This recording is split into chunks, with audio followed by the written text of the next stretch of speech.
மாமா வாங்கத்தே. என்னம்மா வள்ளி, அப்பா இருக்காங்களா? வணக்கண்ணா. வாயா பெரியசாமி, சௌக்கியமா? என் பொண்ணுக்கு கல்யாணம்ங்க, அதான் ஐயா கிட்ட சொல்லலாம். ரொம்ப சந்தோஷம்.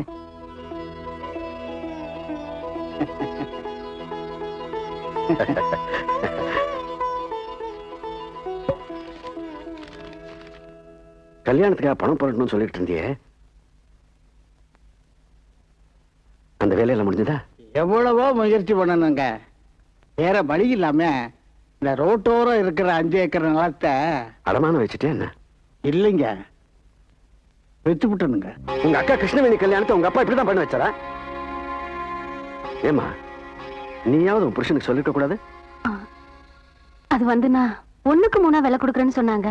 ஆமாங்க, நம்ம ஊர்ல ஃபேக்டரி கட்டுறதுக்கு 150 ஏக்கர் தேவைப்படுதான். ஃபேக்டரியா? எல்லாம் அவங்க அண்ணன் பொண்டாதுதான் கூட இருந்தே உடுத்து கொடுத்தாரு. ஏண்டா ரங்க, இந்த பெரியசாமி ஏதோ ஃபேக்டரி கிட்டுன்னு சொல்லிட்டு போறானே, வாஸ்தவம் தான் ஐயா. பிரிக் ஃபேக்டரி வரப்போகுதா? என்னது பிரிக் ஃபேக்டரியா? 3 போக விலை இருந்த நேரத்தை சாராய ஃபேக்டரி கொடுத்தா இந்த மண்ணுக்கே கேவலண்டா. நெத்தி சுட்ட கொடுக்கிற உன் குங்குமத்தை அழிச்சிடுன்னு சுமங்கலி கிட்ட சொன்ன மாதிரி எல்லாம் இருக்கு. இந்த பெரியசாமிக்கு இதை கூடவா புரிஞ்சுக்க முடியல? பெரியசாமியை விடுங்கய்யா, அவனுக்கு பணம் உட பொண்ணுக்கு கல்யாணம் பண்ணி வைக்க போறான், அதுக்காக நிலத்தை வித்திருக்கான். இந்த கான்ட்ராக்டர் மூர்த்திக்கு எங்கய்யா போச்சு மூளை? அவனுக்கு வீடு வாசல் சீரு செனத்தின்னு எல்லாம் நிறையவே வச்சிருக்கான். ரோட்டோரமா இருக்கிற 10 ஏக்கர் நிலத்தை வைக்க போறானா, நாளைக்கு ஒப்பந்தமா. ஏண்டா, நேத்து அவனை நான் கோயில பார்த்தேன், இதை பத்தி ஒண்ணுமே சொல்லியே. புறப்படு, என்ன ஏதுன்னு கேட்டுருவோம். வாங்க வாங்க. ஐயா வணக்கம். ஐயா வணக்கம்ப்பா. என்னங்கய்யா இவ்வளவு தூரம்? நீ உன் நிலத்தை விற்க போறியாமே, அப்படி என்னப்பா உனக்கு அவசியம் வந்திருக்கு? இன்னும் 10 வருஷம் ஆனாலும் இதை போல வேலை கிடைக்காதியா. இன்னும் 100 வருஷம் போனாலும் நீ இந்த மண்ணுக்கு பண்ண துரோகத்துக்கு உனக்கு மன்னிப்பே கிடைக்காதே. இது கூட உன்னால் புரிஞ்சுக்க முடியல பூர்த்தி. நம்ம விதை நல்ல எடுத்து நமக்கே விருந்து கொடுக்க பாக்குறாங்க. நீ விவரம் தெரிஞ்சவன், இனிமே சொல்றதுக்கு ஒண்ணும் இல்ல. ஐயா பிசினஸ் பெரிய அளவுல பண்ணலான்னு தான். நீ எந்த பிசினஸ் எவ்வளவு பெரிய லெவல்ல பண்ணாலும் இந்த நெல்லை குத்தி தான் சோறு சாப்பிடணும்.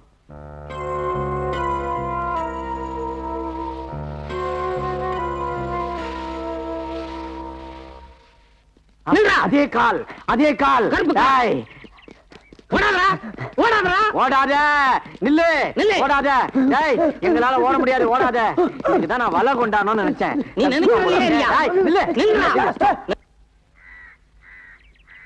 கண்ணை மூடி ஒரே அமுக்கு அமைக்கிறான். நீங்க வாங்க.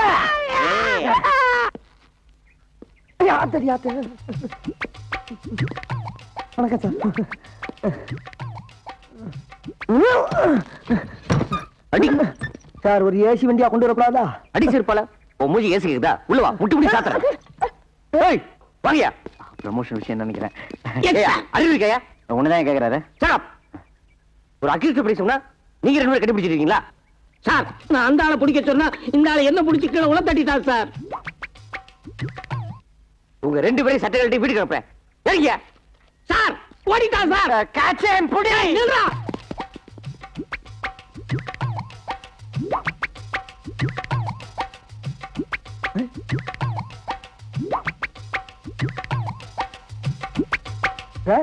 ஏன் இப்படி தலைவரிக்க வர்றாங்க? டேய் நீ கடை போட.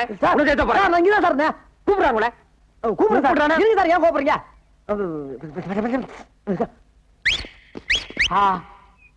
என்ன இனிமையான whistle. Yo constable, come on, follow me. என்னது ரேஸ் கோர்ஸ்ல குதிரையை கூப்பிடுற மாதிரி கூப்பிடுறான் பரதேசி? என்ன இங்கிலீஷா? எத்தனை எழுத்து தெரியுமாடா? நானு சார். கிண்டலா? ஏறா ஏறா ஏறா நாய. சார் சார் நீங்க சார் வந்து உள்ள போய் சார். புண்ணிய போடா.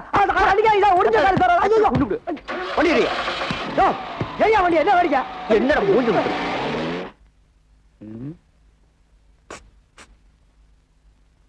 Sir sir. யாரை கூப்பிட்ட?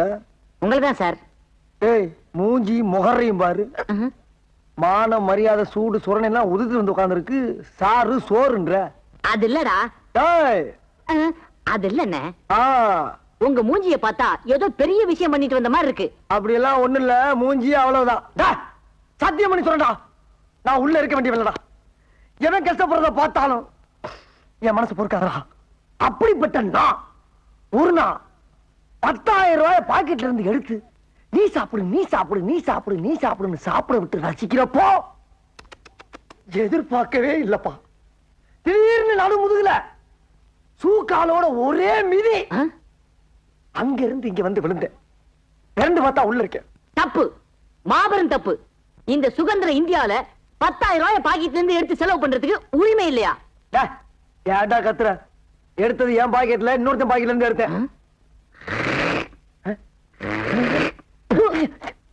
ஐயா, இன்னைக்கு காலையில அவன் நிலத்துக்கு அட்வான்ஸ் வாங்கிட்டான். நம்ம பொன்ராஜ் இல்ல, அவன் தான் மூர்த்தி மனசை கழிச்சு ஒப்பந்தம் போட வச்சுட்டான். பொன்ராஜ் கிட்ட நான் சொன்னேன்னு சொல்லி இங்க கூட்டிட்டு வா. சரியா? நான் பேசி பாக்குறேன். சரிங்க.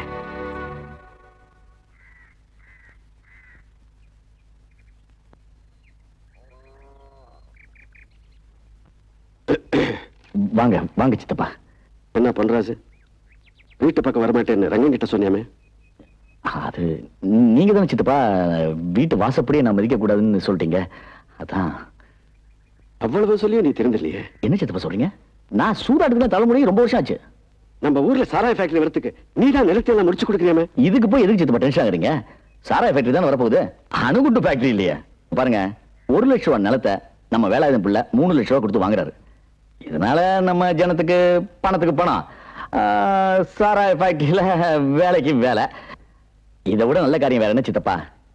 சாகுபடி நிலத்துல சாராய ஃபேக்டரி வைக்கிறது உனக்கு அநியாயமே தெரியல? எனக்கு ஒன்னும் அநியாயமா படல சித்தப்பா. எப்படி நமக்கு பரம்பரை பரம்பரையா விவசாயம் தான் தொழிலோ, அது மாதிரி அவங்களுக்கு பரம்பரை பரம்பரையா சாராயம் தான் தொழில். நீங்க தான் சித்தப்பா அடிக்கடி சொல்லுவீங்க செய்யும் தொழிலே தெய்வம் அப்படின்னு. அதான் நான் வெறும் புரோக்கர், என்னால எதுவும் செய்ய முடியாது. வேணா நாளைக்கு நேரம் உங்களை கூட்டு போறேன், நீங்களே வேலை நேரடியாக ஒரு வார்த்தை பேசிடுங்க. வாங்க. யோ, இந்த வேலாயுதம்ல என்னைக்கியா முன்னு வச்ச கால பின்னு வச்சிருக்கிறான், வெற்றிகரமா முடிச்சிட்டு தான் வருவான். சரி, ஓகே. ஐயா, எங்க சித்தப்பா தியாகி ராமசாமி முதலியார் காந்தியவாதி, கதர் தான் இப்போதும். பொன்ராஜ் ஐயா, உங்க சித்தப்பாட்ட நான் கொஞ்சம் பர்சனலா பேசணும், கொஞ்சம் வெளியேறு. அது ஐயா ஏதோ பர்சனலா பேசணும்னு. நீங்க பேசுங்க. நீங்க பேசுங்க. இப்படி உட்காருங்க.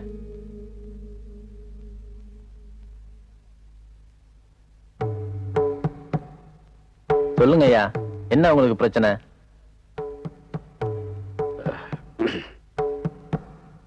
இப்ப சொல்லுங்க. பொண்ணு வளையற இந்த பூமியில ஆ.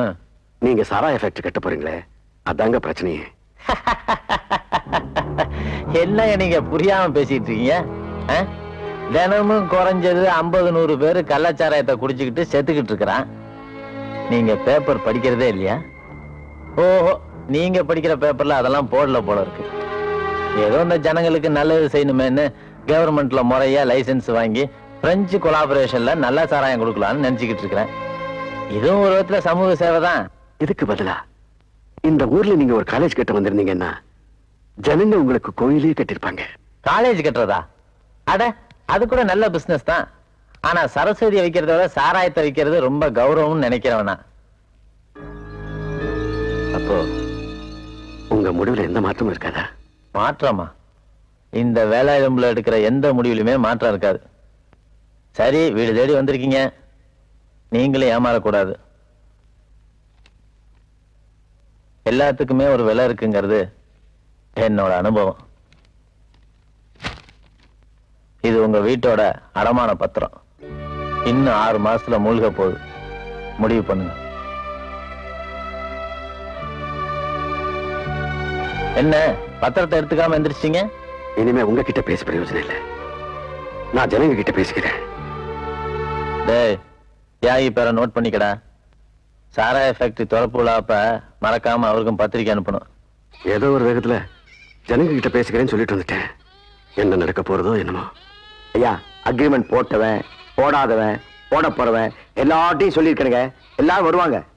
மதுரைக்கு சொல்லிட்டேன்? சொல்லிட்டேனே. பெரியசாமிக்கு சொல்லிட்டேன்.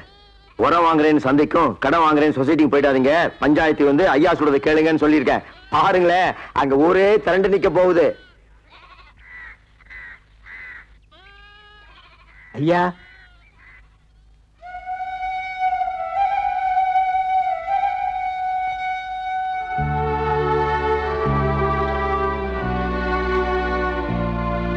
ஐயா எல்லார்ட்டையும் சொல்லுங்க ஐயா, ஆனா யாரும் வரலைங்க ஐயா. ஏறக்குறையா பணத்துக்காக எல்லாரும் நிலத்தை விற்கிறதாக முடிவு பண்ணிட்டாங்க. அதுதான் உங்களை பார்க்கறதுக்கு உங்களுக்கு தைரியம் இல்லை. என் பொண்ணு கல்யாணத்துக்கு எனக்கு வேற வழியே தெரியலைங்க. அதுதான் என் நிலத்தை வைக்க வேண்டியதா போச்சு.